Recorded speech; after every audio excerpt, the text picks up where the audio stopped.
let's go. Salut, bienvenue à tous sur Pop Culture Experience, le podcast qui revient en discussion sur l'expérience de la pop culture de nos invités. Je m'appelle Adrien Coche et j'ai créé en 2015 la Sport Saber League, c'est la première école de combat au sabre laser de France. Ceci n'est pas une blague, non. Est-ce qu'on fait des trucs cool ? Oui. Est-ce que c'est le 10e anniversaire du club cette année ? Oui. Est-ce qu'on organise l'Open de France, qui est la plus grande compétition au monde de sabre laser ? Oui. Est-ce qu'il y a 80 places de combattants qui sont partis en 8 minutes constatées quand on a ouvert les places il y a 2 semaines ? Oui. Est-ce qu'on a plein de tournois qui se déroulent en France et en Europe ? Oui. Voilà, c'était le podcast du sabre laser. Pas du tout. En tout cas, depuis toutes ces années, on a rencontré un paquet de gens hyper intéressants, connus, pas connus, moyen connus, mais en tout cas très intéressants. Et on s'est dit que vous aussi, ça vous intéresserait de les rencontrer. J'ai plus trop de voix parce qu'en fait, je suis malade. Donc c'est un peu difficile pour moi de parler, mais il faut faire le boulot. Voilà, aujourd'hui, je reçois Thomas Laboret, qui est au-delà d'être un chic type, président. Il était à ce moment-là président et président d'honneur de la Fédération française de jeux de rôle. Il est très impliqué, a été très impliqué dans la communauté du jeu de rôle. Il croit beaucoup, le jeu de rôle, pas le jeu de rôle, pas un jeu rigolo. Vous avez d'ailleurs toute une série d'actual play, je crois que c'est comme ça qu'on dit, quand on est en train de jouer, quand on enregistre et puis qu'on vous le diffuse sur Pop Culture Experience. Là, il y a plusieurs quêtes en cours et d'ailleurs, on a bientôt fini l'arc précédent et on a enregistré ça il y a encore 5 heures d'enregistrement. Donc pour ceux qui kiffent, je vais vous le publier dans pas trop longtemps. Voilà. Et c'est Romain Darmon qui a fait 2 podcasts avec moi déjà, Pop Culture et Sex Culture, que je vous recommande d'ailleurs, qui nous a rencardé, Thomas et moi. Voilà. Donc on a pris une bonne heure et demie pour discuter de tout ça. Ah, peut-être qu'on a entendu un de mes chiens là, voilà, qui est toujours très élégant, bulldog anglais quoi. À parler de beaucoup de jeux de rôle, évidemment. Il y a le démarrage, la première demi-heure sur laquelle on a passé un peu en revue qui était Thomas, ses idoles, on a parlé de cinéma, bon voilà, on a parlé pas mal de trucs, et puis après on est rentré dans le vif du sujet, parce que moi je découvrais à ce moment-là le jeu de rôle, je m'y suis intéressé depuis beaucoup plus, j'ai découvert ça avant l'été dernier, et puis ensuite j'ai pas mal joué là, je commence à avoir pas mal de parties à mon actif pour un débutant bien sûr. J'espère que ça vous plaira, beaucoup de sujets, de réflexion, d'intelligence, toutes les questions du podcast habituel, bien sûr, les baguettes magiques et tout le tout team. C'est quasiment un épisode 100% jeu de rôle et on adore. Voilà, salut. Faire ça, je lance l'enregistrement. Est-ce que t'es pas trop... Moi, je suis un peu fort dans mes oreilles. C'est pas trop fort dans tes oreilles, toi ? Non, mais j'ai tendance à avoir une voix forte, donc... Bon, bah tout va bien. Non, c'est parce qu'il y a une gestion. Non, allez. Merci, Oli. Chou. Pas du tout. Il veut rester à côté de toi. Il est très content. Je fais cet effet aux animaux en général. C'est vrai ? Pourquoi ? Ils te voient et te disent « Oh, un Thomas Laboret est apparu !» Oh, un mec cool. Un mec cool, c'est vrai ? Mais les animaux sauvages, enfin tout, tu vois, j'arrive... Oh là là, non mais notre chat, tu sais, il est vachement timide. Alors effectivement, il se planque pendant 2 heures, puis au bout d'un moment, il pointe une oreille, un œil, un bout de museau. T'as un pouvoir particulier. Puis il vient se frotter au bout de 2h30. Je dis, oh, mais il fait pas ça d'habitude. J'ai rien fait, j'ai pas bougé de ma chaise, tu vois. Voilà, je sais pas. Ça marche avec les enfants aussi. Voilà, je suis dans un jardin public, je suis là, je bouquine, les gamins arrivent, ils font « Bouillon, monsieur », puis ils commencent à m'escalader. D'accord. Je sais pas. D'accord. N'emmenez pas vos enfants voir Thomas, on sait jamais. Non, je rigole. Je plaisante évidemment. Thomas, merci d'être venu à moi. J'ai changé mon micro de place, voilà, parfait. Merci d'être venu chez moi, au studio, pour enregistrer ce podcast qui s'appelle Pop Culture Experience. Donc absolument. On va parler de ton expérience de la pop culture. C'est fou. Et de la pop culture en général. Et on verra bien aussi, ce que j'aime bien faire, c'est laisser la discussion aller où elle va. Et on verra bien. Voilà. Mais très volontiers. Donc tout est culture populaire globalement, donc en fait c'est assez large, mais il y a une raison pour laquelle tu es ici. Alors la première, c'est pour enregistrer le podcast. Mais oui. La seconde, c'est que Romain nous a mis en relation, Romain Darmon, qui a un épisode... Romain. Voilà, merci Romain. Je remercie Romain quasiment toutes les semaines, parce que j'ai toujours quelqu'un de la part de Romain qui vient dans le podcast. Il m'a dit, écoute, j'ai un gars qui travaille dans ci, dans ça, mais surtout, c'est l'ancien président de la Fédération française du jeu de rôle. Donc, il faut absolument que tu lui parles. Je dis, mais évidemment, c'est une excellente idée. Des anciens présidents de la FF, il y en a plein. Hein. Oui, non, mais évidemment, il y en a plein, mais un des, en tout cas. un des anciens présidents de cette fédé, qui est on a un peu discuté au téléphone en amont, toi et moi, donc très enclin à parler de ça et plein d'autres trucs. Et donc voilà, je te présente le podcast. Je l'ai créé il y a 1 an à peu près, un peu plus d'1 an, suite à la création d'une école de sabre laser qui s'appelle la Saber League. Et on a rencontré plein de gens à ce niveau-là. Alors toi, c'est par extension, mais en l'occurrence, Romain était un de mes élèves. Et on s'est dit que c'était cool de créer un podcast avec tous les gens qui évoluent dans les différentes sphères qu'on a rencontrées en convention, en salon, en ci, en ça, quand on a créé l'école. Voilà, on a fait plein d'événements particuliers. Il y a des gens qui sont venus, les médias, les ci, les ça. Voilà, on s'est dit, tous les gens qui parlent de pop culture, c'est cool, faisons un podcast. Voilà, donc c'est pour ça que tu es là. Super. C'est pour ça que le podcast est là. Et voilà, bonne journée. Merci, merci d'être venu. Au revoir, Salut. Allez, je lance le jingle. Merci beaucoup. Donc voilà. Donc Thomas, toi t'es pas comment te dire, j'allais dire pas une personnalité publique, donc il faut que tu te présentes. Thomas. Écoute, avec joie. Thomas Laboré, j'ai 52 ans, je suis franco-irlandais. Franco-irlandais. J'ai fait toute ma carrière dans le conseil en management. J'ai monté il y a 9 ans un cabinet de conseil avec des potes qui s'appelle Blooming Partners. Blooming Partners. On vient de recruter notre 30e collaborateur. On a des particularités rigolotes, notamment on travaille en entreprise ouverte, c'est-à-dire qu'il y a autour de nous 27 entreprises qui gravitent au sein de la communauté Buddy Tree, l'arbre des potes. Ok. Et c'est toi qui as créé ça, cette communauté? C'est collectif. Moi, je mets pas mon nom sur les trucs qu'on a fait à plusieurs. D'accord. Et donc, entre ces entreprises-là, on mutualise les clients, on mutualise les collaborateurs dans la mesure où ils veulent bien, et on mutualise la réflexion. Ce qui nous a amené à monter un think tank non lucratif et reconnu d'intérêt général, qui s'appelle Métamorphose, et dont l'objet social est d'identifier et promouvoir les modèles créateurs de valeurs sociétales. Ok. Et puis, on a fait plein de trucs rigolos dans notre boîte.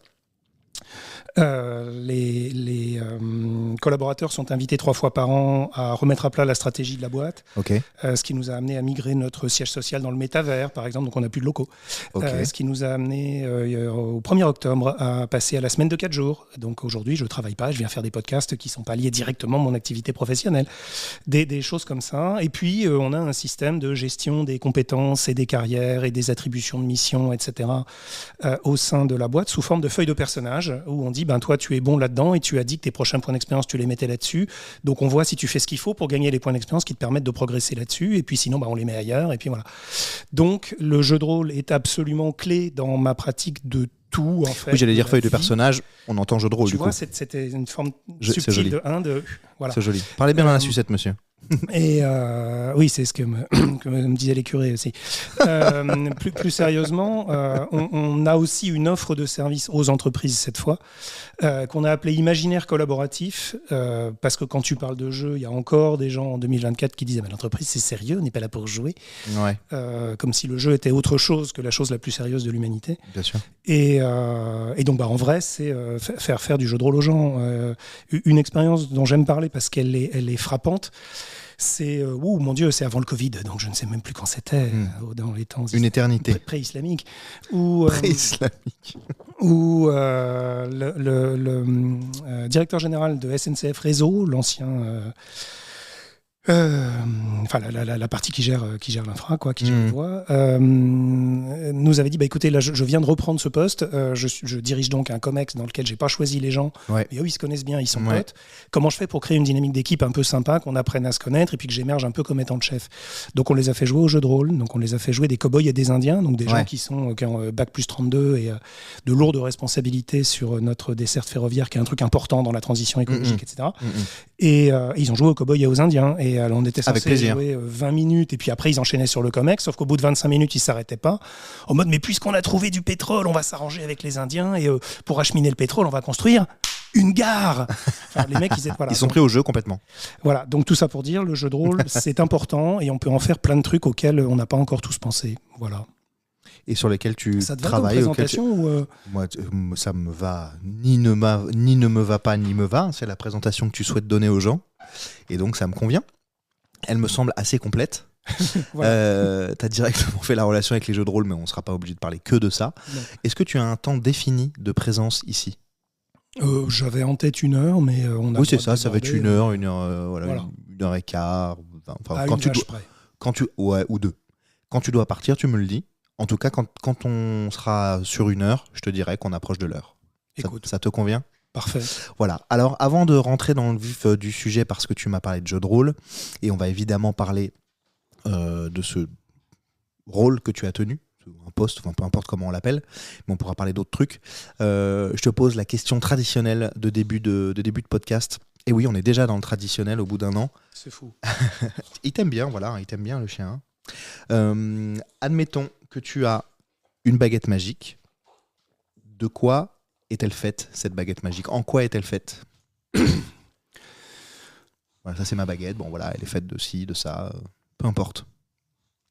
Je pense, je pense qu'elle est faite en sorbier parce que c'est traditionnellement un bois qui repousse les influences maléfiques. Et qui donc, comme toujours, est super ambigu parce que c'est aussi le bois dont les êtres féeriques font leurs meubles. Donc c'est à la fois un truc qui est à eux et que donc on peut utiliser contre eux parce qu'il est d'eux. Ok. Est-ce qu'il y a quelque chose à l'intérieur ? Alors, la baguette magique n'a pas été inventée par Harry Potter. Je sais, je propose. Donc non, pour moi, la baguette, elle est taillée, mais elle est pas fourrée, elle est ointe. Ok. Elle est ointe avec probablement de la résine d'un certain nombre d'arbres. Je ne sais pas, probablement... tiens, on va faire un truc avec du gui. Ouais. Parce que les druides aimaient le gui. Ok. C'est ta baguette, en fait, c'est toi qui choisis. Est-ce qu'elle a des choses gravées dessus, peut-être ? Certainement. Oui. Il y a probablement des runes particulières. Une devise écrite dans un alphabet antique que plus personne ne sait lire. Alors comme c'est la mienne, ce serait probablement du cunéiforme parce que j'ai une affection démesurée pour la Mésopotamie. D'accord. C'est des mecs, ils avaient que de la boue. Et avec la boue, ils ont inventé l'agriculture et l'écriture. Donc pas mal. Et puis qu'est-ce qu'elle dit c'est fort à propos, l'agriculture. Non, c'est vrai. Fort à propos. Voilà, solidaire de la FNSEA dont les privilèges sont menacés par les méchants écolos. Bref. Je pense que les mots donc, qui sont gravés en cunéiforme disent probablement cette phrase de Marie Curie, qui est une de mes idoles, et qui disait « Rien n'est à craindre, car tout est à comprendre ». Pourquoi Marie Curie est une de tes idoles ? Parce que c'est quelqu'un qui est arrivé immigrante dans un pays qui, alors que les femmes avaient le droit de faire des études de cuisine, s'est démerdée pour être la seule personne au monde à avoir 2 prix Nobel dans 2 disciplines différentes et qu'elle n'a jamais lâché l'affaire de essayer de comprendre, essayer d'aller plus loin et jusqu'à enclamser d'un cancer à cause du polonium. Et voilà. Donc, c'est quoi le polonium, pardon ? Le polonium est Moi, je ne sais pas. Est un élément de la classification périodique assez élevé et qui est ultra radioactif de la mort et qui s'appelle comme ça parce qu'elle était d'origine polonaise. Ok. On ne peut pas tout savoir. C'est elle qui l'a identifié. Et ouais, non, c'est un truc. Faut pas cuisiner au polonium. Faut pas cuisiner au polonium. C'est pas du pollen. Non, voilà. C'est pas bon. C'est pas bon. Polonium, c'est non. Bien, mais du coup, je fais une relation. J'ai vu hier soir Oppenheimer. Oui. Le film, tu l'as vu ? Non, parce que j'avais le choix entre. Enfin, on m'a dit qu'il fallait prendre parti entre Oppenheimer et Barbie, et j'ai pas pris parti pour Christopher Nolan, qui est un imposteur. C'est un imposteur ? Oui. Pourquoi ? Bah vas-y, bois ta gorge d'été. Non mais t'as raison, ça rejoint la culture pop. Il fait partie de ces gens qui, parce qu'ils se sont positionnés au départ en rupture avec ce que faisait Hollywood à l'époque, ils ont fini par en faire un système. Comme d'autres gens, comme Shyamalan, comme Snyder, comme des gens comme ça, qui ont démarré à faire un film ou 2 vraiment en rupture, vraiment qui faisait beaucoup avec peu, etc. Où tu dis, ouais, ce mec, faut suivre. Ouais. Et puis après, tu t'aperçois qu'en fait, ils savent faire 3 effets qu'ils refont dans chaque film. Oui. Et qu'en plus, leurs opinions politiques sont assez dégueulasses. Donc, bon, voilà, non. Ok. Alors, ça me fait penser, tu me dis, ils savent faire 2-3 trucs qu'ils reproduisent dans chaque film. Est-ce que Michael Bay, c'est pareil ?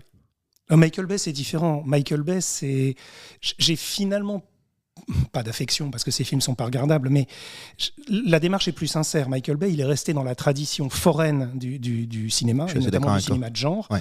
Donc, et là, il y aurait un truc qui arriverait, il ferait pou, pou, pou, pou, pou, et là, il y aurait une nana avec des seins siliconés, et là, il se passerait ta, ta, ta, et poum. Donc, tu vois, c'est les gamins de 5 ans dans la cour de récré, et puis là, il y aurait une explosion de pipi.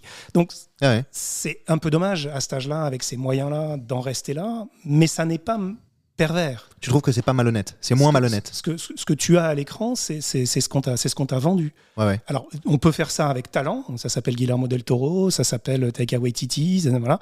Ou on peut le faire avec moins de talent, ça s'appelle Michael Bay. Ou on peut le faire avec hypocrisie, et ça s'appelle les gens que je citais tout à l'heure. Ça marche bien Michael Bay quand même. Oui, mais alors si tu veux, le fait que ça marche est pas un signe de rien. Twilight a marché. Je suis d'accord. 50 Shades of Grey a marché. Je pose la question à propos, exprès, hein, évidemment, à propos. Et à l'inverse, c'est pas parce que ça marche pas que c'est bien, mais tu vois, inconnu. Et donc le génie, tu vois. Ed Wood, il a jamais marché, puis c'était mérité, tu vois. Ouais, certes. Ok, c'est intéressant.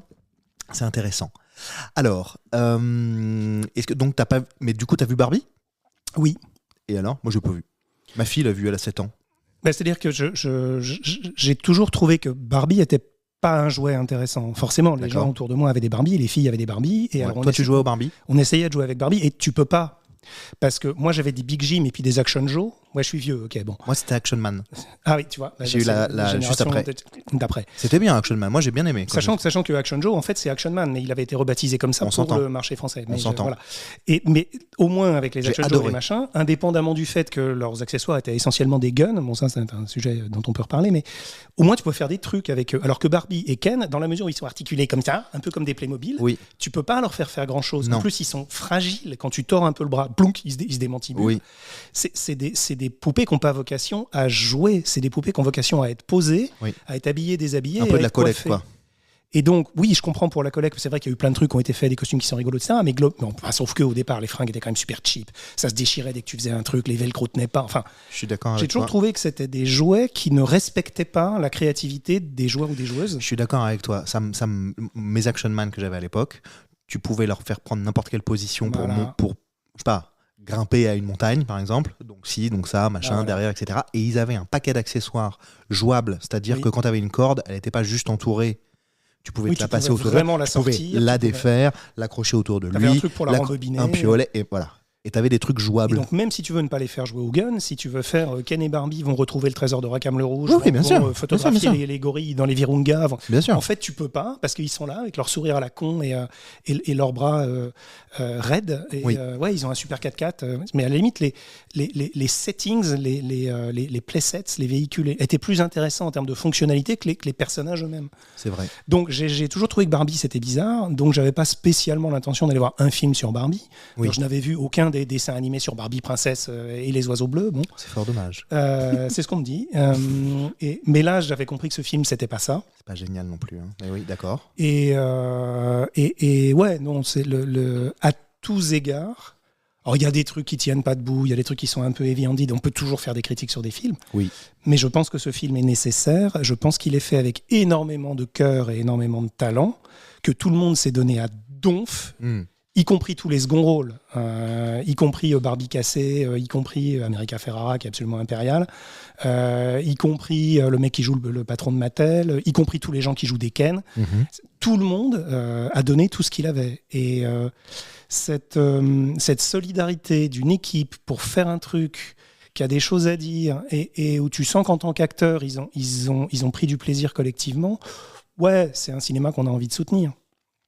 T'as envie de dire un mot sur le fait qu'il n'y ait que Ryan Gosling qui a été cité et pas du tout Margot Robbie, pas du tout la réalisatrice récemment là.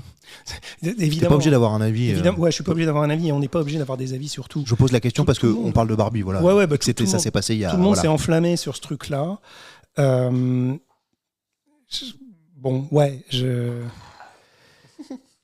Qu'est-ce que tu veux faire avec ce film-là ? Si tu le mets en avant, on va te dire que tu soutiens toutes les thèses qui sont dedans. Si tu le mets pas en avant, on va dire que tu l'invisibilises.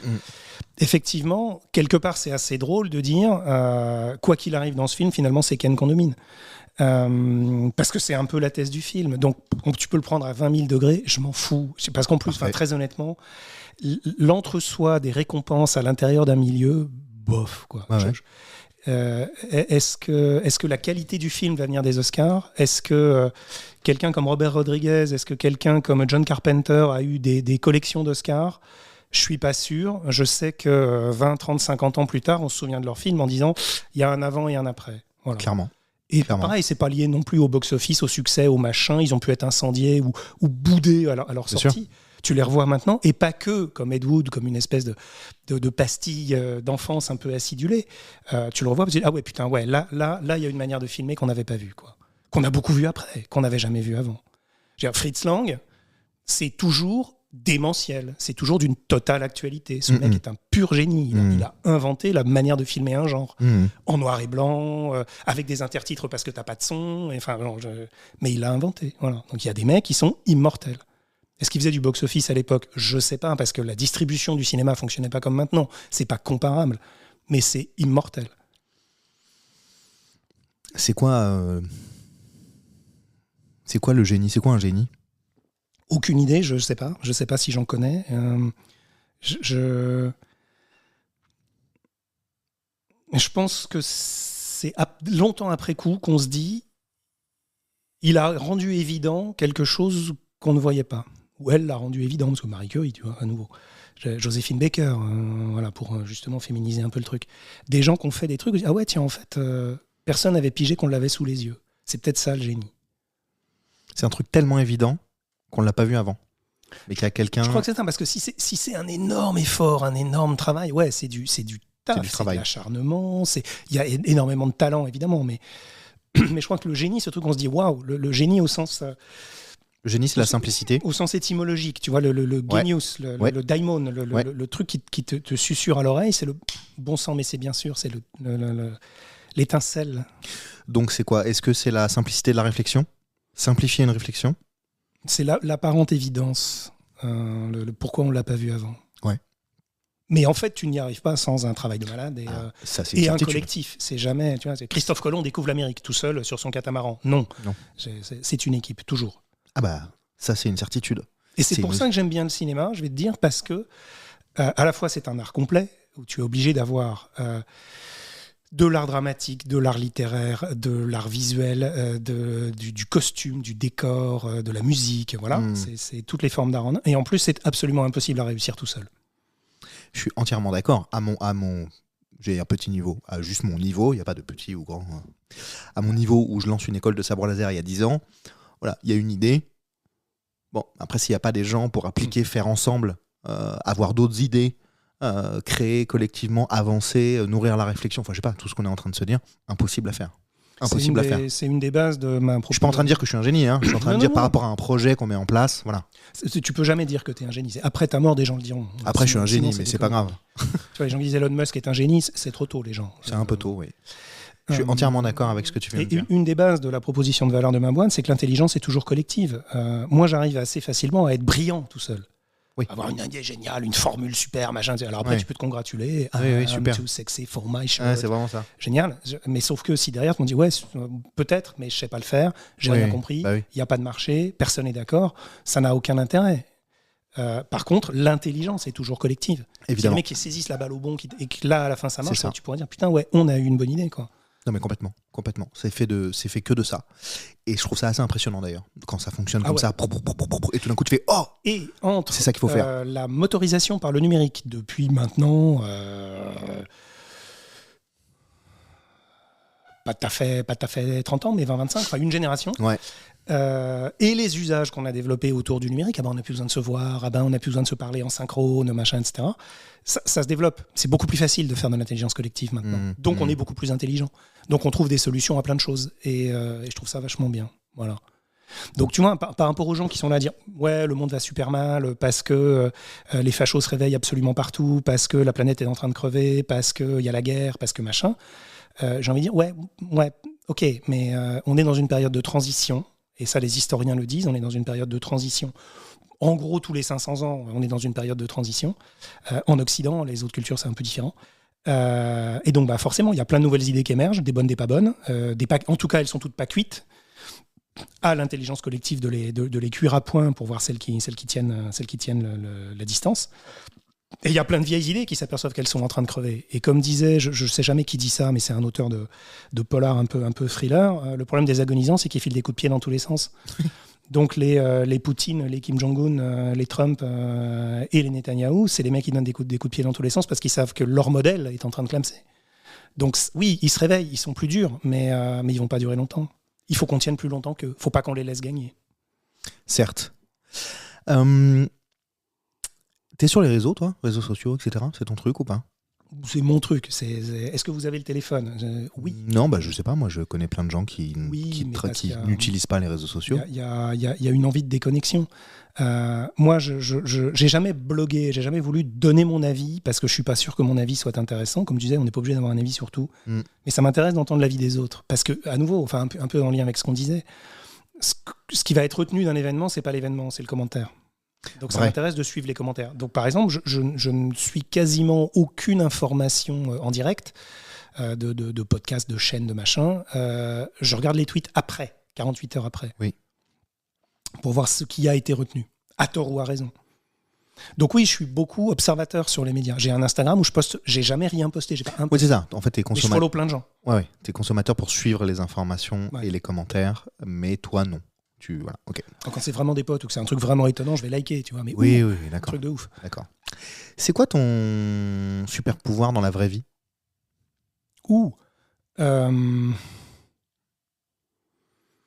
Je sais pas si j'en ai un. C'est probablement ma capacité à collecter de l'information, la retenir et la corréler. Le côté triage de la machine, de l'intelligence artificielle. Tu vas me parler d'un sujet de technologie et je vais voir comment ça a un lien avec un truc de mythologie du Laos au 8e siècle. C'est le genre de conneries que mon cerveau fait tout le temps sans me prévenir. Et parfois, c'est utile parce que ça permet de trouver l'angle sous lequel présenter les choses à quelqu'un. Ça permet de comprendre pourquoi je ne comprends pas. Ça me permet de fédérer autour de moi des gens qui vont me rendre plus intelligent que je ne suis. D'accord, très clair, très clair. Juste avant de passer sur ma prochaine question sur le roleplay, comment, sans rentrer dans les détails sordides de votre vie obscure, comment vous êtes rencontrés avec Romain? Je crois que c'était pendant une des conventions des jeux de rôle amateurs, qui était cette extraordinaire, insurpassable et insurpassée convention francophone des années début 2000, de 2001 à 2007, où Internet débutait, plein de gens qui avaient des idées rigolotes mais qui ne se prenaient pas au sérieux trouvaient que c'était un super médium pour publier des jeux de rôle que tu n'aurais pas publié en papier parce qu'ils sont trop courts, ils sont trop nichés, ils sont trop parodiques, et on ne va pas abattre des arbres pour ça. Et donc il y avait dans cette communauté de créateurs quelque chose qui n'est pas courant, paradoxalement, dans le monde du jeu de rôle, des gens qui s'écoutaient les uns les autres, qui se respectaient les uns les autres, qui passaient de bons moments ensemble. Et il en est sorti toute une génération de créateurs qui ensuite sont passés pros et qui continuent à faire, pour certains, des trucs absolument déments, ceux qui n'ont pas lâché l'affaire. Le Grumpf, Alexandre Kobayashi, Anthony Combrexel, j'en oublie plein qui vont m'en vouloir parce que je ne les cite pas, Emmanuel Garbi, voilà, vous êtes des potes, je vous aime tous. Voilà, Romain aimait bien nos jeux, il a joué, il a mené à nos jeux, il a été un peu ambassadeur. On l'a mobilisé pour bosser avec nous. Nous, c'était le collectif Imaginez.net, qui était le premier collectif français de réflexion sur le jeu de rôle comme phénomène socio-économique et politique. Bon. Et ensuite, quand je suis passé à la Fédé, il nous a aidés sur un certain nombre de sujets, etc. et on est restés potes. Ok, très cool.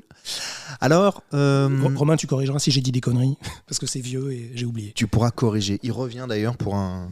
Il a déjà fait un épisode, mais il revient pour un autre format. Je suis en train de lancer 2 autres formats. Donc, il est incroyable. On aura l'occasion d'en rediscuter, même si ce n'est pas exactement la teneur de ces 2 formats. J'ai un ami, on en a parlé au téléphone, mais du coup, les gens ne sont pas au courant. J'ai un ami qui est venu en podcast, là, je n'ai pas encore publié, Arthur, qui m'a recommandé il n'y a pas longtemps. Moi, je m'y mets que maintenant, à m'intéresser à ce genre de sujet. Ah non, on ne saute pas sur les gens. Je te vois venir au lit. Merci bien. Oui, qui m'a recommandé.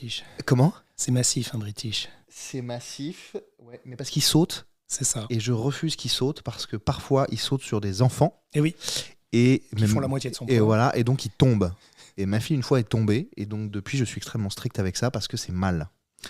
Même sans vouloir exprès, il pourrait faire mal, mettre un coup de griffe, un truc, ça va pas. Tu lis le futur dans les feuilles de thé ? Pas très bien. Donc. Cet ami, Arthur, m'a recommandé il n'y a pas longtemps une chaîne YouTube qui s'appelle Roll & Play, qui publie, j'en suis qu'au début, qui publie depuis 10 ans, je crois, peut-être un peu moins. Je sais pas bien, mais ils en sont à la 11e ou 12e saison. Des parties de jeux de rôle, jouées ou rejouées, on en avait parlé, jouées par des comédiens de doublage ou des comédiens, donc du coup, qui se mettent un peu dans le personnage, donc c'est intéressant en ce sens-là. Et j'ai, là, au milieu d'une quête, je me rappelle plus comment elle s'appelle, je sais que le monde s'appelle, je crois que c'est Oblivion. Il y a un personnage qui meurt, peu importe, et ils lisent une lettre, j'ai pleuré. J'ai une larme qui m'est venue. Ils jouaient, mais du coup, il y a les personnes, les vraies personnes, pas les personnages, étaient émus par ce qui se passait. Ah ouais. Et moi, j'ai été là, genre, pareil, comme dans un film qui m'aurait pris ou un livre qui m'aurait pris. Et c'est normal. C'est rare, mais c'est pas choquant.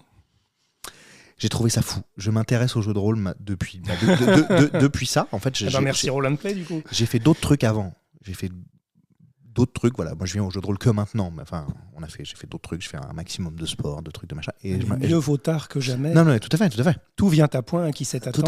Tout à fait. Qui veut voyager loin, ménage sa monture. Deux, tu l'auras. J'ai pas du tout bien dit. Bon chat, bon rat. Bon chat, bon rat. Je vais continuer à te distraire jusqu'à ce que tu oublies complètement ce que tu veux dire. Non, je sais ce que je veux dire. Mais vas-y, continue. Donc, ce que je voulais dire... Non, t'en as plus ? C'est bon, il en a plus. Je suis venu à bout de Thomas. Non, moi, avant, je faisais d'autres trucs, du sport. Mais j'ai toujours été très dans cette culture-là. D'ailleurs, tu vois, j'ai des sabres laser tatoués sur les bras. J'ai d'ailleurs monté une école de sabres laser. Et un paquet de trucs en rapport avec ça. Mais je m'intéresse que depuis peu à ça. Mais du coup, c'est incroyable qu'on se rencontre à ce moment-là, puisque je m'intéresse à ce moment-là, car tu as été un des présidents de la Fédération française de jeux de rôle. Ouais, mais enfin, c'est pas non plus un titre de gloire phénoménal. Non, mais du coup, on va parler de jeux de rôle. Le jeu de rôle est une des associations en France qui s'occupe du jeu de rôle. Comme le jeu de rôle n'est pas une activité où tu as besoin d'une licence et d'une assurance pour l'exercer, le terme de fédération est transposé du monde du sport que tu connais bien, mais en vrai, elle ne joue pas un rôle institutionnel de fédération. En tout cas, c'était pas une fédération délégataire, mais vous l'avez appelé comme ça. Voilà, c'est pour moi qu'il l'a appelé comme ça. Ça datait déjà d'il y a 10 ans. Ouais, j'entends. Bon, bref, mais donc dire t'es président de la fédération, faut pas que le public qui connaît pas se dise ce mec-là était le patron des rôlistes de France. Non. J'ai un peu par accident dirigé pendant 2 mandats successifs une des associations qui essayait de faire bouger le jeu de rôle en France. Il y en a plein. Combien de temps ça dure un mandat ? 2 ans. Il y en a plusieurs, voilà. Et moi j'ai fait des trucs et d'autres gens ont fait des trucs et voilà. Bien sûr. Si quelque chose me rend exceptionnel dans le jeu de rôle, c'est probablement pas ça, tu vois. Non, mais c'était pour replacer le contexte. On a été nombreux. C'était pour replacer le contexte. Pourquoi le jeu de rôle, c'est incroyable, génial ? Parce que c'est la plus belle invention de l'humanité avec le feu et la roue. C'est vrai, pourquoi ça ? Parce que prends 2 enfants de n'importe quelle culture, même s'ils ne parlent pas la même langue, mets-les ensemble. Oui. Au bout de 2 secondes, qu'est-ce qu'ils vont faire ? Ils vont jouer on dirait que je serais et on dirait que tu serais. Oui. Universellement, dans le monde entier, à toutes les époques, tous les milieux sociaux, tout ce que tu veux. Bien sûr. Les enfants font ça. Pourquoi ? Parce que si tu étudies ça autrement que dans les enfants sont des membres improductifs de la société, donc ils font des trucs débiles qui servent à rien, ce qui est le regard qui a été porté là-dessus pendant à peu près toute l'histoire de l'humanité, tu t'aperçois de 3 choses. Première chose... tu joues encore, toi ? Ah ouais. Tu joues encore ? Ah ouais. Je joue demain soir, je joue tout le temps. Ouais. Pierre-Alexis, c'est l'heure de ton goûter. Mais maman, je joue. Oui, mais il y a des tartines de Nutella au peanut butter crunchy et c'est ton truc préféré qui te fait prendre 12 kilos à chaque fois. Oui, mais maman, je joue. Rien n'est plus important pour un enfant que ça, première chose. Oui. Deuxième chose, les relations qu'on noue à ces âges-là, quand T'as on des joue enfants, comme toi ? ça, non. C'est un boulot trop sérieux pour quelqu'un comme moi. Les relations qu'on noue à ces âges-là, quand on joue comme ça, sont éternelles. Ouais, mais là, je ne serai plus jamais ton meilleur ami de toute ta vie et je te parlerai plus jamais pendant 10 minutes. Oui.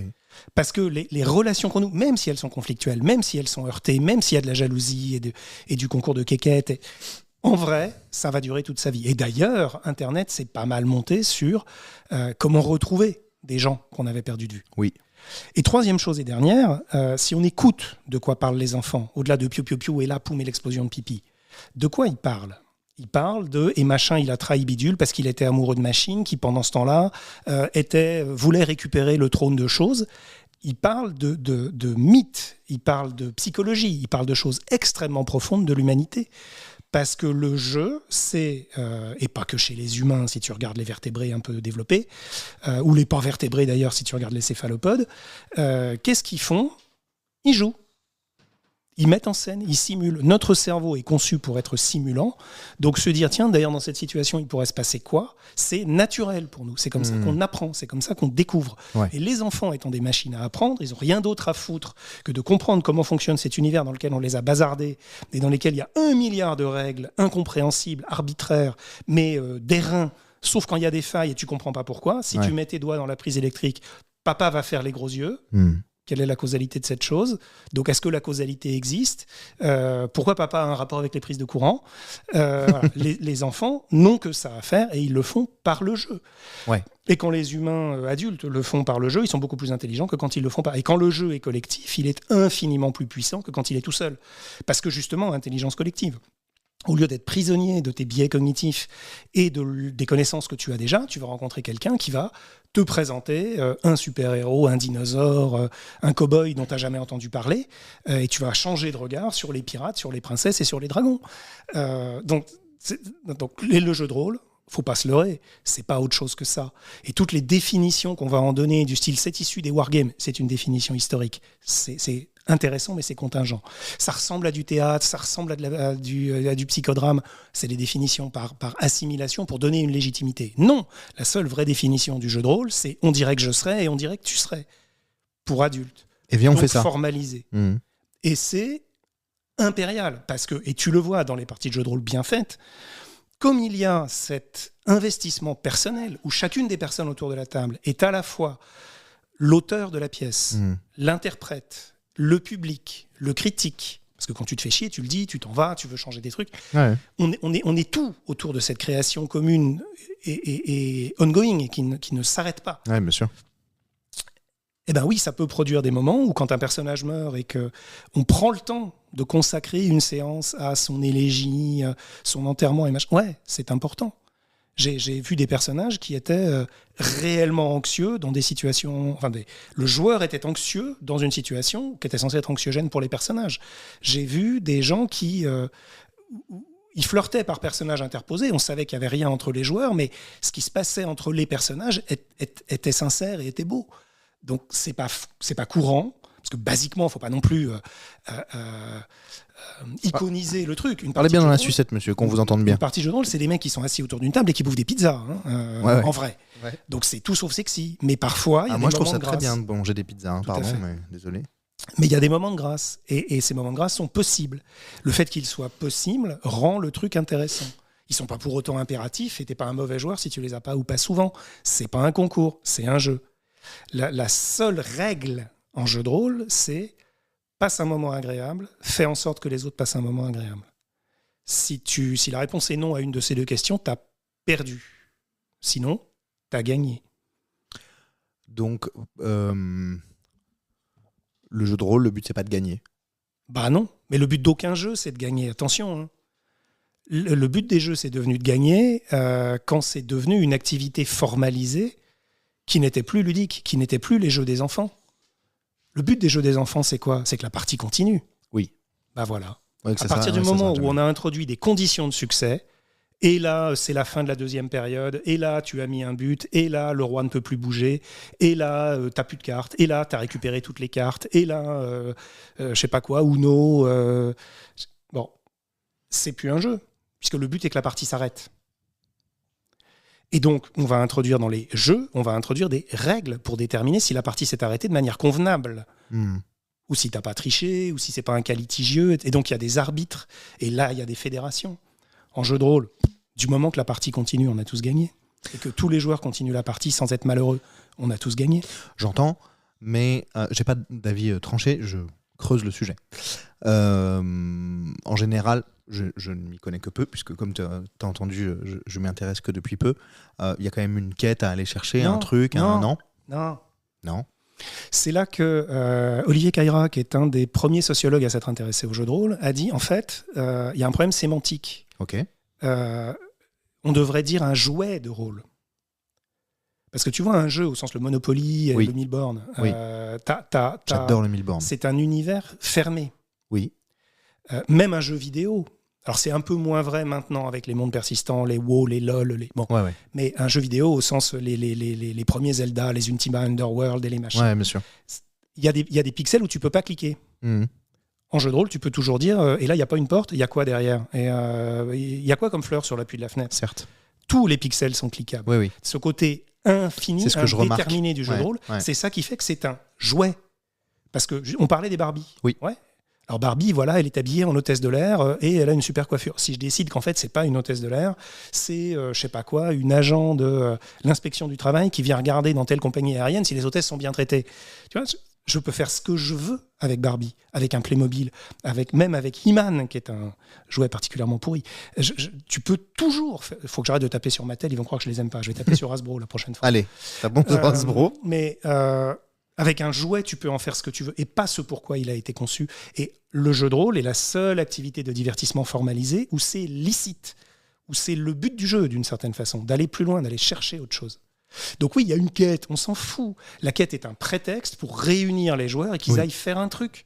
Mais objectivement, si tu vois le film de Donjons et Dragons qui est sorti récemment, est-ce que le but, c'est qu'à la fin, ils aient effectivement réussi à piquer la potion qui va permettre de ressusciter la femme de machin? Non. Non, pas tant. Ouais. C'est pas le but. Le but, c'est qu'en fait, ils s'aperçoivent qu'il est très attaché à la barbare alcoolique, que en fait, il retrouve sa fille.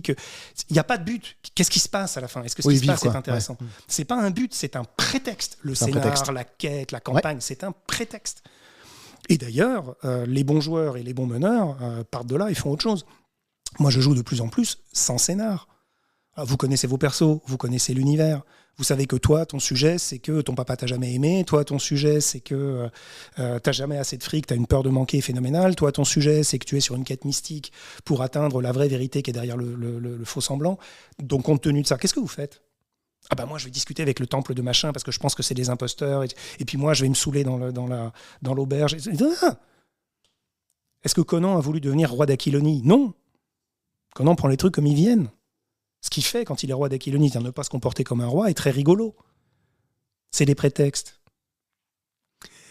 Est-ce qu'on a un personnage, j'imagine qu'on peut, il y a divers mondes et machin, une infinité. Est-ce qu'il y a c'est une question que je me posais en regardant ces vidéos là pour l'instant, qui est mon introduction au jeu de rôle.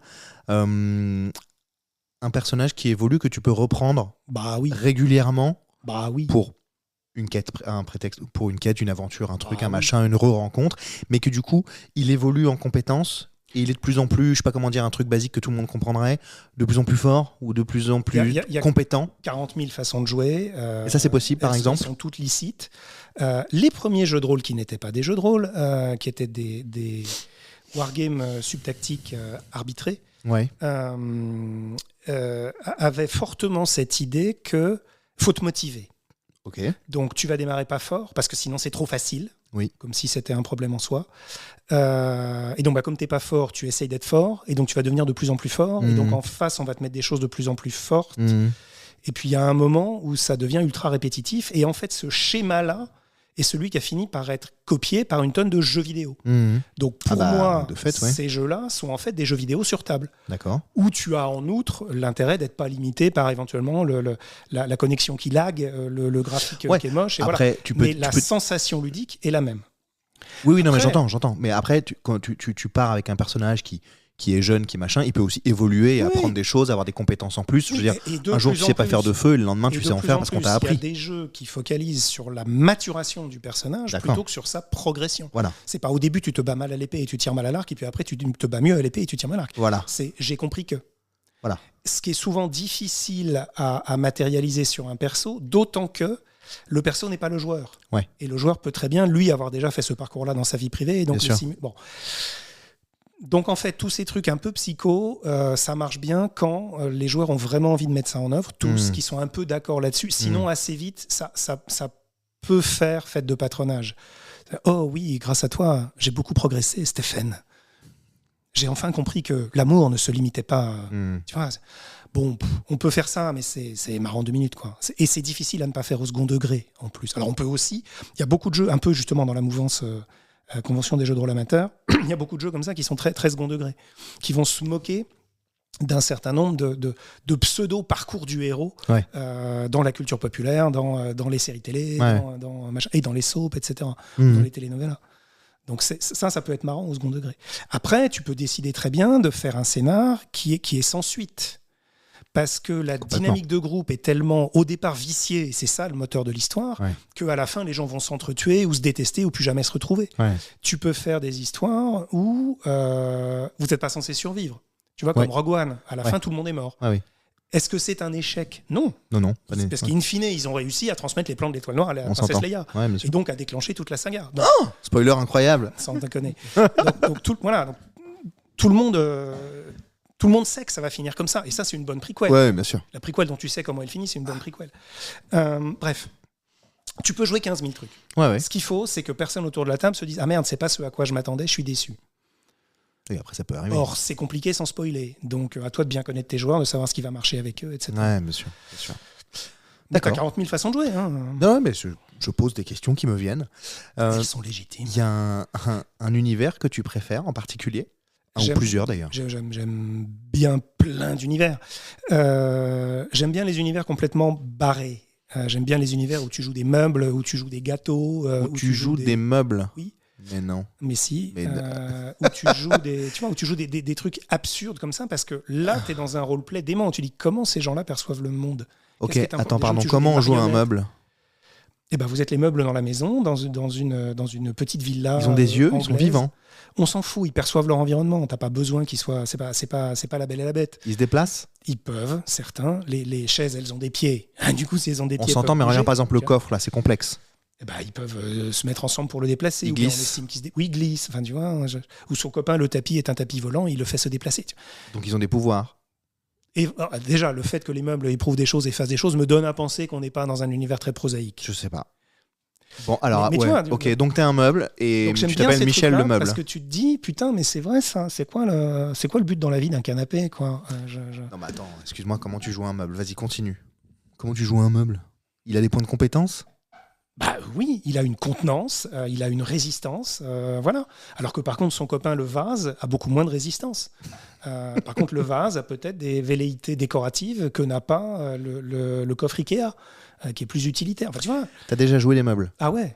Et c'est quoi le prétexte du coup de jouer des meubles? Il y a un truc à faire? Il y a probablement un machin du genre. La vieille dame qui habitait la maison la met en location Airbnb. Ouais. Et donc, il y a plein de nouveaux gens qui vont arriver. Et comme ils en ont rien à foutre, c'est pas leurs meubles, comment ils vont traiter les meubles. Ou ils veulent justement récupérer le petit vase qui est joli. Ils font croire qu'ils l'ont cassé. En fait, ils le piquent. Et donc, le vase n'a pas envie de partir et ses copains veulent qu'il reste. Et donc, comment on fait pour décourager ces gens-là? Mais les petits-enfants ou le chien de la famille, par contre, ont l'air de bien aimer certains meubles parce qu'ils ont une odeur intéressante. Et donc, comment on peut faire fond là-dessus pour que les enfants convainquent leurs parents? Tu peux faire 1 milliard d'histoires avec ça.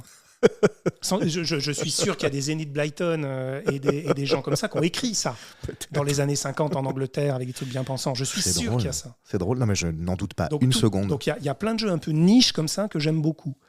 Il y a un genre qui n'a pas toujours été bien traité en jeu de rôle. Il y a des gens comme le cyberpunk, etc., où je trouve que les systèmes de jeu sont souvent passés à côté de ce qui fait l'intérêt du genre. C'est le genre super-héros. D'accord. Parce que le super-héros est un genre éminemment holistique. Mhm. Ça décrit forcément des choses centrées sur les personnages, bien souvent en groupe. Les aventures de Superman tout seul, on s'en fout un peu. Les aventures enfin, on s'en fout un peu. C'est intéressant en soi, mais c'est pas la même dynamique que la Justice League. Ouais, bien sûr. Superman, le mec qui déplace les montagnes en clignant des yeux, et Batman, le mec qui simplement sait tout faire, mais qui à part ça est un humain qui casse facilement. Qu'est-ce qui se passe dans la dynamique entre deux? Donc c'est centré sur les personnages, c'est centré sur un collectif, et les personnages sont principalement définis par ce qu'ils savent faire. Oui. Flash, il court. Superman, il vole. Tu vois, ils sont définis donc par des compétences. Ouais. Donc c'est éminemment holistique. Mhm. Et ça pose plein de questions sur justement quel est le but. Est-ce que le but c'est d'empêcher Docteur Machin de détruire la ville? Ou est-ce que le but c'est de faire en sorte que Docteur Machin n'ait plus envie de détruire la ville? C'est tous les débats un peu postmodernes qu'on peut avoir maintenant sur, au lieu de taper sur le Joker, est-ce que Batman ne devrait pas faire don de sa fortune pour qu'il y ait des orphelinats, des écoles et des machins et que donc il n'y ait plus de criminels à Gotham? Mais c'est en fait de mauvaise foi, parce que Batman a été créé dans les années 30 et qu'il était issu des héros de pulp et qu'on était dans la Grande Dépression et les suites de la Prohibition et les exploits de Dillinger et Bonnie and Clyde. Et ouais, il y avait une violence épouvantable et il fallait quelqu'un qui ne soit pas le gouvernement corrompu, qui se hisse contre. Maintenant, est-ce que Batman a encore des raisons de taper sur le Joker dans la rue? Pas forcément. Il s'attaquerait probablement à d'autres sujets. Ouais. Bon, bref, mais le super-héros est un genre éminemment holistique et j'ai coécrit avec des potes moi-même 2 jeux sur les super-héros pour justement poser ces questions du rôle du héros, a fortiori s'il est super. Après, il y a un genre que j'aime vraiment beaucoup, c'est le genre de l'historique fantastique. Ok. C'est-à-dire, voilà, vous êtes des Romains. Paraît que les hommes occidentaux pensent à l'Empire romain 2 fois par jour. L'Empire romain, tu vois, l'empreinte que ça a laissé, le fait que tout le monde fout des aigles sur ses billets de banque et sur ses drapeaux, machin. L'Empire romain. Bon. Essayons de vivre dans l'Empire romain. Donc c'est un monde profondément misogyne. C'est un monde profondément esclavagiste. Comment on vit dans ce monde-là? Mais comment en même temps, c'est un truc qui a duré des siècles. Et il n'a pas duré des siècles parce qu'il tapait sur la tête des gens, c'est pas vrai. Ce qui a fait tenir Rome, c'est la Pax Romana. C'est le fait que, enfin, fait inédit dans l'histoire de l'humanité, à l'échelle d'un très grand territoire, tu pouvais te balader sur une route longuement avec des marchandises, et donc amener des marchandises, des idées, des religions, des machins, d'un bout à l'autre du monde, sans passer dans des zones de guerre. Alors ouais, t'avais toujours des brigands, t'avais toujours des trucs, mais t'étais pas dans une zone de guerre. Et puis en plus, tout le monde parlait latin, on avait la même langue, et puis tout le monde écrivait. Et puis, bon... C'est ça qui a fait tenir l'Empire. Donc comment on vit dans ce monde-là? Et donc j'aime bien les univers historiques, mais où justement tu es obligé de penser comme ces mecs-là. Pense comme un esclavagiste. Et donc ça te permet de comprendre pourquoi il y a des gens qui pensent comme ça aujourd'hui et quels arguments tu peux trouver en ayant été dans leurs chaussures pour leur expliquer pourquoi en fait c'est pas soutenable. Donc tu peux jouer par exemple cet univers-là et être un esclavagiste. Bah, t'es obligé à Rome. Ouais, il n'y avait pas d'anti-esclavagiste à Rome, faut pas déconner. Quel que soit ce que Hollywood nous fait, et en Grèce c'est pareil, toute l'Antiquité était esclavagiste. Tu peux pas le faire. Alors ok, là les historiens vont dire ouais, attends, c'est pas vrai, les pyramides d'Égypte n'ont pas été construites par des esclaves, je sais, mais globalement le monde antique est esclavagiste et ça va de soi, au point que on a des témoignages, parce que c'est des gens qui écrivent. Ah ouais, j'ai inventé un truc qui est pas mal, tu vois, avec une machine à vapeur, avec des pales dans de l'eau pour faire un moulin, machin. Ça va être beaucoup plus efficace que les esclaves. Et t'as des mecs au Sénat qui disent pourquoi on se fait chier? Des esclaves, il y en a des palanqués. On n'a pas besoin qu'ils travaillent plus vite, mieux, moins fatigués. On s'en fout. Qu'est-ce qu'on s'emmerde avec le progrès technologique? On a des esclaves infinis. Tu vois, donc c'est dire à quel point c'est chevillé au corps. Ouais, bien sûr. Donc tu es obligé de faire face à ça. Et alors, évidemment, ce qui est intéressant aussi dans ces cultures-là, c'est qu'elles ont un imaginaire. Et donc tu dis, imaginons que leur imaginaire est vrai. Donc tu fais des Grecs qui se posent énormément de questions sur la catharsis, l'ananké, Phobos Kaieleos, tous les trucs de la pensée grecque. Et ça, c'est marrant. Et donc, du coup, ouais, bien sûr ils vont arriver dans un village en s'étant cassé la gueule dans une bassine de teinture bleue. Et donc, ils satisfont justement la prophétie de l'homme bleu qui viendra du Nord et qui donc va devenir le roi de la ville. Vous savez, le roi de la ville, celui qu'on sacrifie au bout de 3 ans. Bon, voilà. Et donc, vivre dans des sociétés comme ça, c'est marrant parce que c'est ce que transposent les bons univers fantastiques. Ouais. Les Tolkien, les Conan, les Lovecraft transposent ça. Mais là, t'es pas dans la transposition. Il y a vraiment des gens qui ont pensé comme ça, vécu comme ça, pris des décisions comme ça, et ça a bâti notre passé. Donc se poser ces questions-là, de dire comment ces gens vivaient, à quoi croyaient-ils, faisons comme si leur mythologie était la réalité, c'est vachement intéressant. Et donc, mon univers de jeu probablement favori, c'est Glorantha, qui est l'univers de RuneQuest, entre autres. Qui est un des 3-4 plus beaux univers fictionnels jamais inventés par l'humanité, qui dit ça, qui prend des cultures, des civilisations extrêmement riches et qui t'oblige à penser comme elles. Sauf que c'est des civilisations fictionnelles, parce que comme ça, t'es pas lié à la réalité historique. Oui, mais à ce moment-là, ils ont été envahis par les Schmorglus, et donc forcément, c'est plus les mêmes. Bon, là, t'es pas obligé qu'ils soient envahis par les Schmorglus, mais en même temps, ils sont assez proches de cultures authentiques pour que tu sois pas obligé de fader 20 heures d'explications sur l'empire de Schmork. L'empire de Schmork a été fondé par Schmirkelbeg, qui, en 1732, avance Blurk. Bon, là, ok, bon, tu vois les Grecs. Bon, c'est un peu comme les Thraces. Donc, c'est pas tout à fait des Grecs. Donc, tu vois des Grecs, mais pas tout à fait. Tu connais pas les Thraces, moi non plus. On sait rien sur eux. Mais des mecs pas tout à fait grecs, ok, sauf qu'ils habitent dans un désert. Bon, qu'est-ce que tu fais avec ça? Ouais, non, mais d'accord. Tu vois. Bon, puis voilà, puis j'aime beaucoup tout ce qui est Lovecraftien. D'accord. Parce que Call of Cthulhu a été un des premiers jeux qui était un jeu de rôle, c'est-à-dire où on ne te demandait pas qu'est-ce que tu fais pour résoudre la situation, mais la situation étant insoluble, comment tu la vis. Et ça, c'est du jeu de rôle, c'est pas du jeu d'aventure. Et parce que Lovecraft était un type très seul, très perdu, qui disait beaucoup de bêtises, qui se faisait fact-checker par Robert Howard, sur son racisme notamment, et qui en fait est une telle icône de l'isolement qu'aujourd'hui, même des gens qui ne comprenaient pas, c'est pas qu'ils leur en voulaient, c'est qu'ils ne les comprenaient pas, notamment les personnes racisées, les personnes LGBT, etc., se reconnaissent en lui et en son œuvre, parce qu'elle est une œuvre sur le... son truc, c'est « I'm an outsider ». Et donc, c'est ça que ces gens éprouvent. Et donc, voilà, Lovecraft, c'est important, Call of Cthulhu, c'est important, tout ça, c'est des jeux importants. Après, il y a des jeux qui ont eu beaucoup de succès, qui, moi, m'ont moins séduit, parce que je les ai trouvés soit plus putassiers dans leur rapport à leur public, un peu comme les films de Luc Besson, tu vois, tu fais du parcours, tu fais du tuning de bagnole, les gens te prennent pour un gros plouc, je vais sortir 5 films sur ta passion. Du coup, tu vas pas simplement aller voir mes films et me rapporter plein de pognon, je vais être ton icône. Bon, je trouve ça répugnant, mais voilà. Et il y a un certain nombre de jeux qui ont un peu fait ça. Et donc il y a des gens qui ont trouvé ça bien et qui en ont fait des choses bien. Tu vois. À nouveau, c'est tellement interactif le jeu, t'as pas une personne qui joue à un jeu de rôle comme il a été écrit. Donc c'est aussi une des beautés du truc. Tout le monde en fait ce qu'il veut. Et donc c'est très bien que tous les jeux existent parce que des gens vont en faire des trucs bien. Il y a des jeux qui m'ont moins parlé. Ouais, d'accord. Et t'as un type de personnage que t'aimes jouer ? Non, parce que tu vois, quand je joue quand je joue un centurion, tu vois, ils ont pas exactement. Non, mais je sais pas, t'aurais pu aimer être un droïde, j'en sais rien. Quand je connais pas l'univers et qu'il faut faire un truc par défaut, j'ai tendance à jouer plutôt quelqu'un qui est un érudit. Pas très porté sur la bagarre. Ok. Ce qui joue des tours dans certains univers, mais même dans un univers comme Bloodlust, je l'ai joué comme ça, et ça a plutôt réussi, parce que ça m'évite de rentrer dans les systèmes de combat des jeux de rôle qui peuvent être assez riches en micro-règles. Ouais. Et ça m'oblige à trouver des solutions un peu diplomatiques et sur base de comment ça a été fait autrement. Et puis comme je suis censé être érudit, je peux poser des questions au meneur sur oui mais alors attends, stop, qu'est-ce que je sais sur cette culture-là, qu'est-ce que je sais sur machin. Mais c'est par flemme. En vrai, j'ai joué tout. J'ai joué des femmes, j'ai joué plein de gens. J'ai joué des gens qui me ressemblaient pas du tout. J'ai joué des aliens. Un autre personnage par défaut, c'est aussi qu'est-ce qu'il y a de plus alien dans ton univers. Parce que comme ça, les gens savent pas tellement à quoi s'attendre sur ce que je vais faire, et donc je vais faire n'importe quoi. Notamment parce que, comme je le disais, ce qui m'intéresse, c'est le jeu de rôle, c'est pas le jeu d'aventure.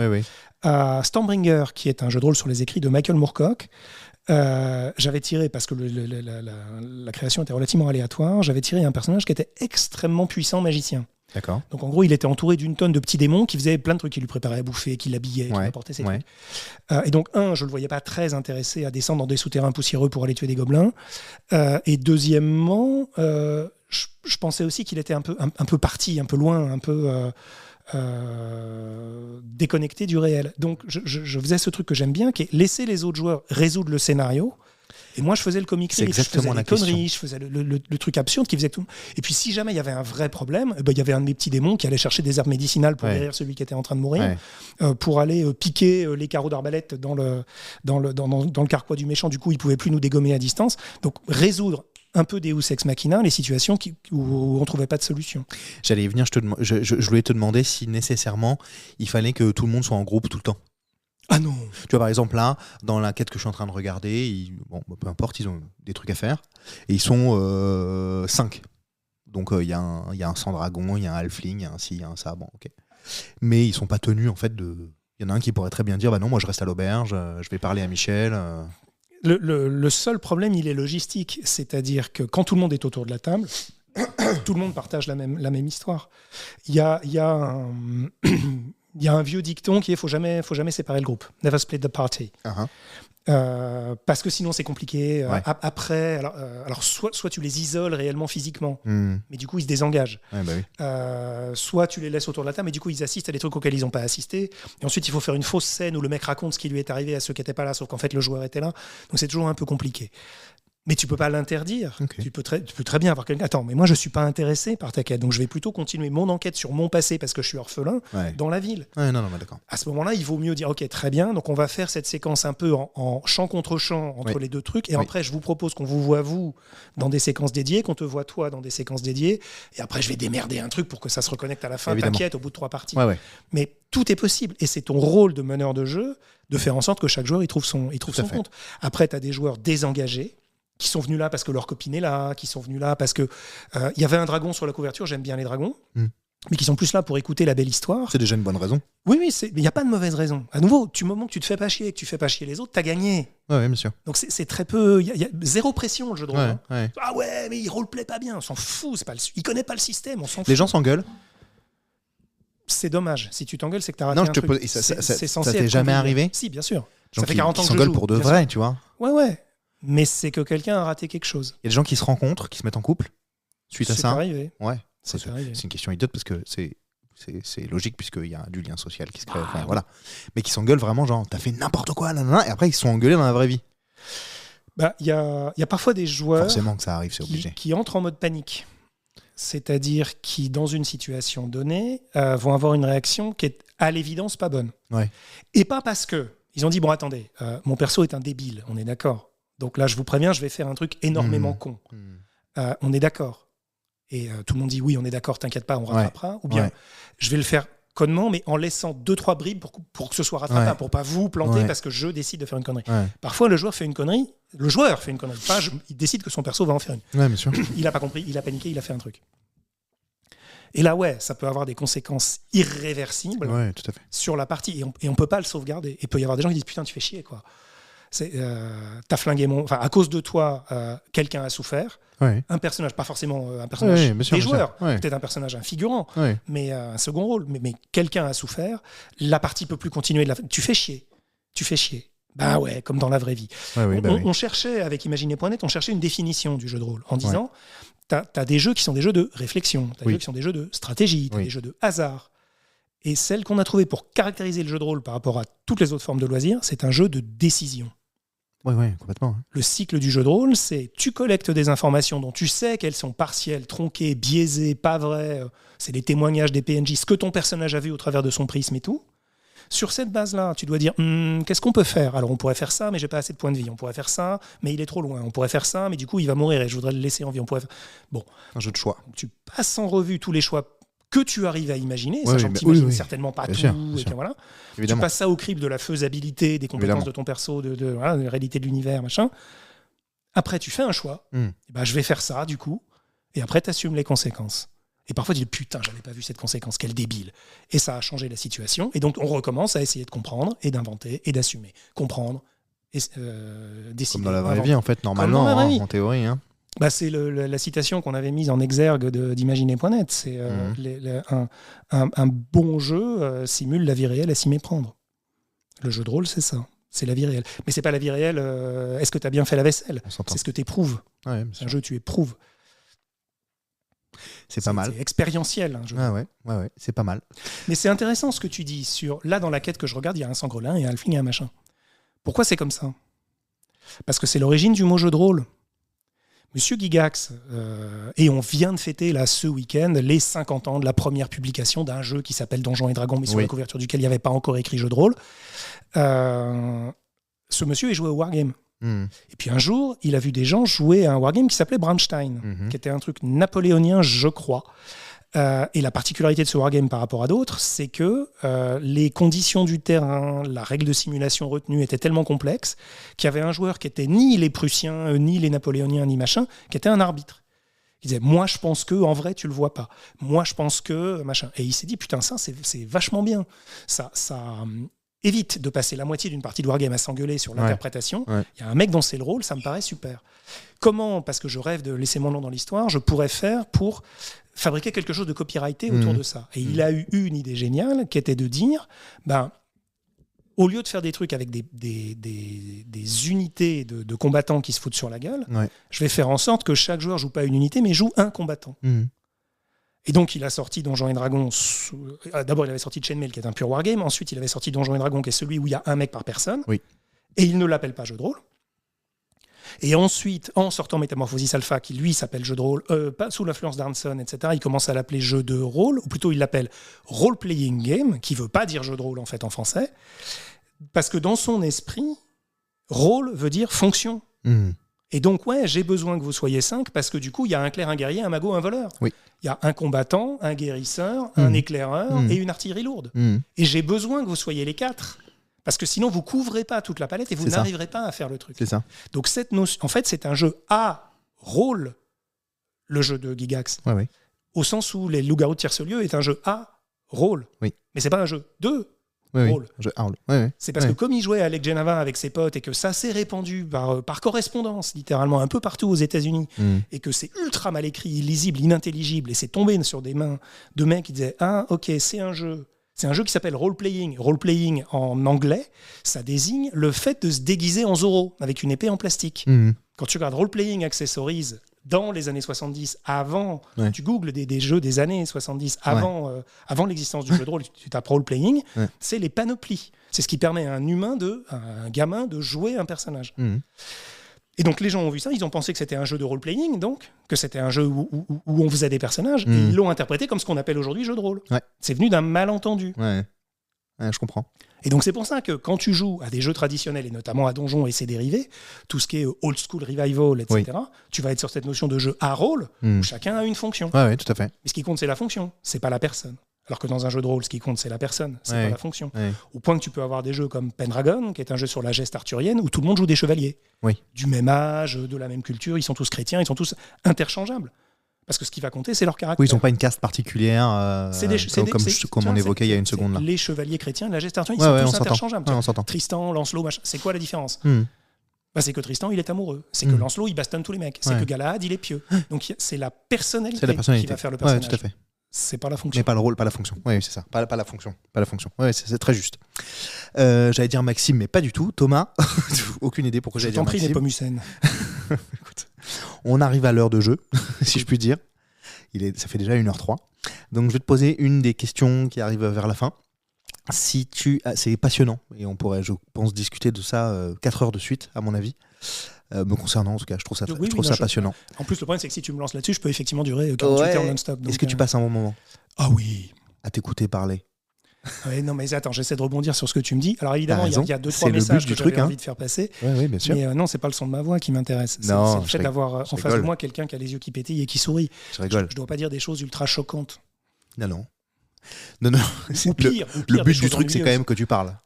Quand même, tu vois. À la limite, moi, je relance, mais le but, c'est quand même qu'on t'écoute et que tu partages ton expérience de la pop culture. J'ai 2 questions là, importantes quand même qu'on n'a pas posées. La première, qui n'est pas extrêmement importante. Si, tout est important. Je rebondis sur ton truc de super. On a parlé des super-héros tout à l'heure. Oui. Du coup, la question m'est venue beaucoup plus tôt, mais je vais la poser maintenant quand même. Parce qu'il n'y a pas moyen d'en placer une dans mon propre podcast. Non, c'est très très bien. Plus tu parles, plus je suis heureux. Tout à l'heure, je te posais la question dans la vraie vie, quel est ton super-pouvoir ? Là, quel serait, imaginez, ton super-pouvoir ou ton pouvoir magique global, sans limite du coup de la vraie vie ? Je pense que l'invulnérabilité est extrêmement sous-évaluée comme pouvoir. Tout le monde est sur l'invisibilité, pour ne pas rendre de compte, ou sur la télépathie, pour savoir ce que les autres pensent de moi.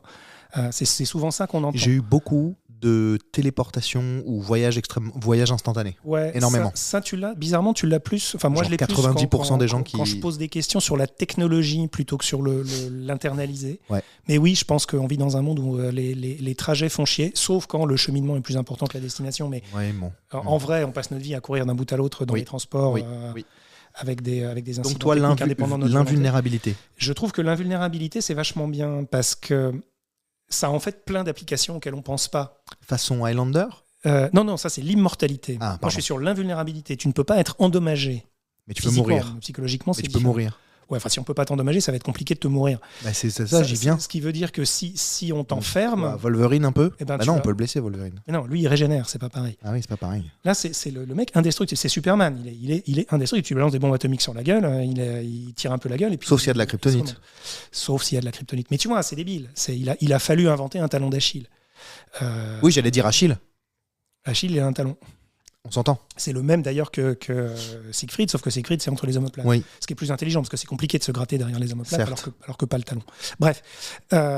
L'invulnérabilité, on t'enferme quelque part, tu pètes ta tête contre le mur cédera avant toi. Oui. Tu veux détruire quelque chose, et ben tu te fais parachuter sans parachute de 4000 mètres d'altitude sur le truc que tu veux détruire. Oui. T'es invulnérable. Donc ça te fait pas mal. Ça peut faire plein de trucs, l'invulnérabilité. Ça te fait pas mal. C'est vécu comme un pouvoir passif. Moi, j'ai beaucoup joué dans les jeux de super-héros, des mecs dont le seul pouvoir était l'invulnérabilité, mais absolue. Ouais.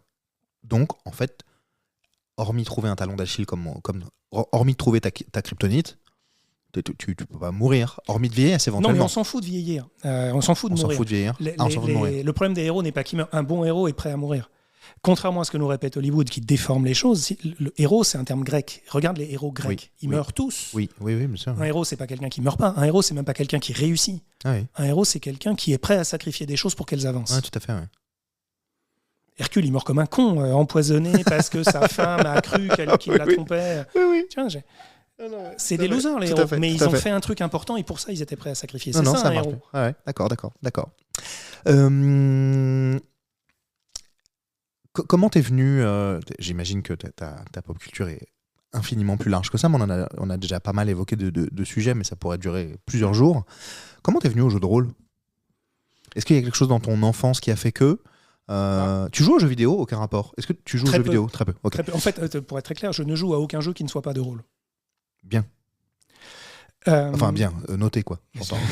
Genre, bravo. Non, c'est pas ça que je voulais dire. Non, mais chacun son je précise, oui. Est-ce que c'est quelque chose que tu puisses dans l'enfance par rapport... Tu me parlais de lecture beaucoup, tu m'as parlé de Lovecraft aussi, de ça. Moi, j'étais enfant unique et on avait la chance qu'on soit relativement privilégié. Donc, on n'avait pas tellement de limites économiques sur l'accès à la culture. Ouais. Et comme j'étais enfant unique, j'étais tout seul et je me faisais chier. Donc, je vivais beaucoup par la fiction. Je connais, ouais. Et dans les années 70, il n'y avait pas des masses de fiction pour enfants. Ouais. Il y avait Sesame Street, envers laquelle j'ai une dette infinie. Mais hormis ça, il y avait des programmes pour enfants bêtifiants, tu vois, oui à la plage. Et donc, je lisais des trucs qui étaient soit pour enfants contestataires, parce que c'était les années 70, du Pierre Dubois, du Harlan Quist, des trucs comme ça, ou je lisais des choses qui n'étaient pas spécialement pour enfants, mais qui n'étaient pas spécialement pour adultes. Donc j'ai appris à lire tout seul en lisant Le Beau Journal de Spirou.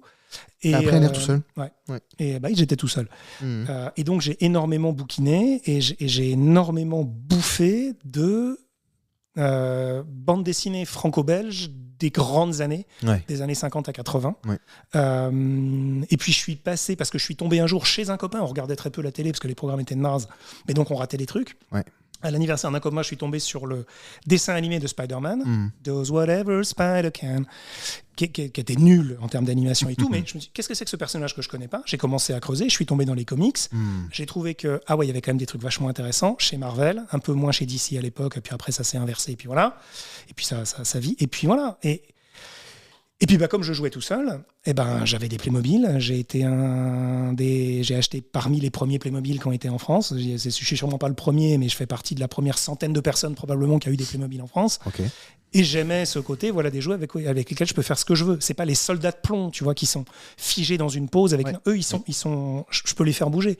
Et puis j'ai vite eu des Big Jim et des machins. Et ces gens-là, je leur faisais faire des trucs. Et je leur faisais faire des trucs où c'était Big Jim qui va avec son copain Big Jeff pour aller récupérer le trésor de Requin Rouge. Je faisais des histoires parce que j'étais nourri d'une fiction qui était à base d'histoire. Et puis après, j'ai commencé à le faire avec des potes quand j'en ai eu. Et puis mes potes d'enfance sont des gens avec qui on jouait comme ça. Et puis à un moment, j'ai eu un âge vers 10-12 ans où on m'a dit que ça faisait un peu gamin et que je ferais mieux de jouer au backgammon et au Monopoly, auquel je me fais astro chier. Parce que, mais là, tu as posé une carte 2, donc ça veut dire que je n'ai pas le droit de poser une carte 4. Ouais, ok, je vois pas très bien où c'est ludique. C'est stimulant intellectuellement, c'est un mécanisme très intéressant à décortiquer, c'est un passe-temps. Je préfère un passe-temps du genre le 421, la bataille payante, le tarot. Tu vois, en fait, tu joues pas pour gagner, tout le monde triche, on est là pour boire des coups entre copains. Clairement. Ça, ok, mais Et puis un beau jour, mes parents m'ont dit, tiens, on a vu ça a l'air d'être dans les univers que t'aimes bien. Et ils m'ont sorti une boîte de donjons. J'ai lu, j'ai dit c'est inintelligible et pas très intéressant, extrêmement mécaniste, mais j'aime bien l'univers. Est-ce qu'on boit des coups quand on joue au jeu de rôle ? Quand on est adulte, ouais. C'est bière et bretzel, le jeu de rôle. C'est bon ça. Attends, j'ai une question. Du coup, je te coupe cette fois-ci, parce que sinon, elle va arriver dans une heure. Est-ce que j'ai un format autour de Pop Culture Experience qui s'appelle Apérocast. Ouais. D'accord ? Est-ce que c'est intéressant si j'arrive à motiver Romain, est-ce que ça t'intéresserait de faire une introduction jeu de rôle enregistrée. Oh oui. Et on boit des coups et on mange des bretzels. Oh oui. Qu'est-ce que t'en penses ? Carrément. J'ai du matos pour 4 personnes. J'ai tout ce qu'il faut, tu vois, on se met autour de... Peu importe, je peux venir avec, mais regarde, il y a une grande table, enfin, tu vois, voilà. Et je vous fais un scénar à 3. Ailleurs. Et voilà.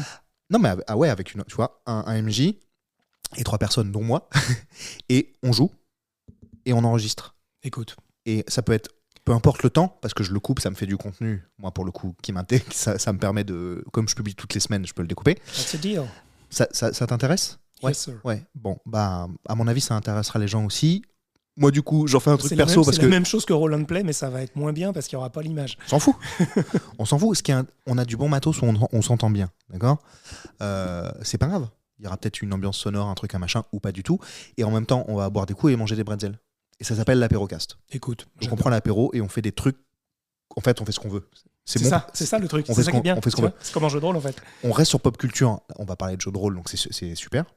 Top. Ça te va ? Top. Donc on définira un temps, je sais pas combien de temps. On en reparle quoi, avec Romain s'il veut, et puis une autre personne. Je peux te faire une partie en sketch en 20 minutes, mais on a peut-être envie de prolonger un peu. Non, mais tu vois, un truc un peu. 2 heures. Un truc un peu comme ça, ouais, sur une soirée.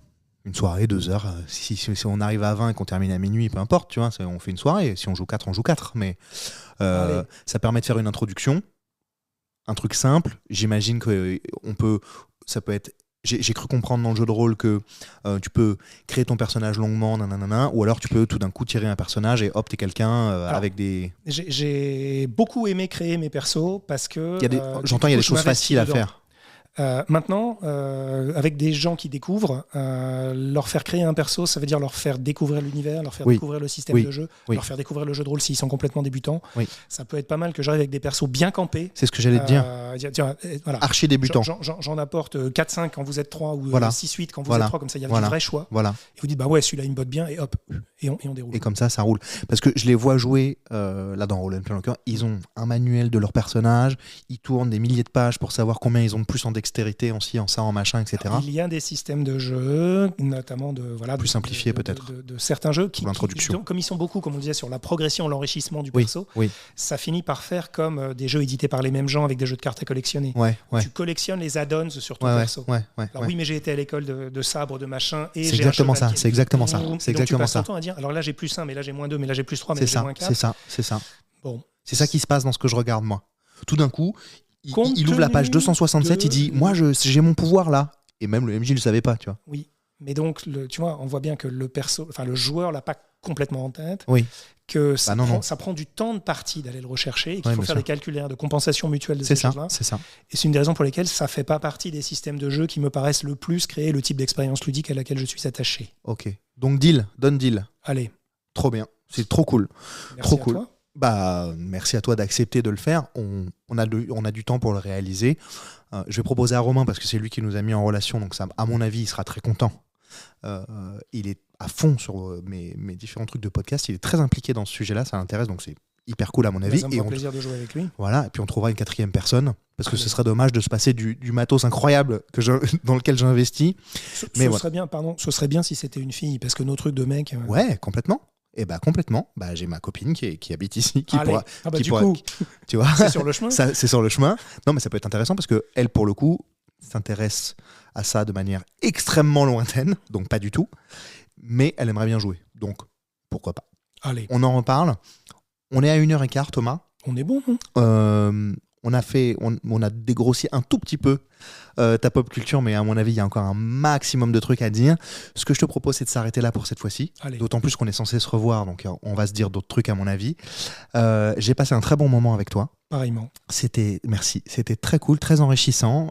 J'aime apprendre et m'abreuver de choses. Les personnes qui n'aiment pas apprendre, bon, que je connais pas. Là, en plus, je commence à peine à m'intéresser à cet univers, donc c'est forcément passionnant de discuter avec quelqu'un qui connaît a priori infiniment mieux que moi. Que te dire d'autre ? Je vais tout de même te laisser le dernier mot. Pédiluve ? Très bien. Merci Thomas. Merci Salut. À toi. Et voilà. Merci d'être resté jusqu'à la fin de cet épisode. J'espère que ça vous a plu, que ça vous a donné envie d'écouter la suite, que ça vous a donné envie d'écouter toute la série d'Actual Play de jeux de rôle où on est en train de jouer au jeu de rôle avec les copains et les copines. On enregistre et on grignote. Voilà, ça s'entend un peu au micro. Pour ceux qui kiffent pas la ASMR, faut pas écouter. Non, je déconne, écoutez, c'est vraiment cool.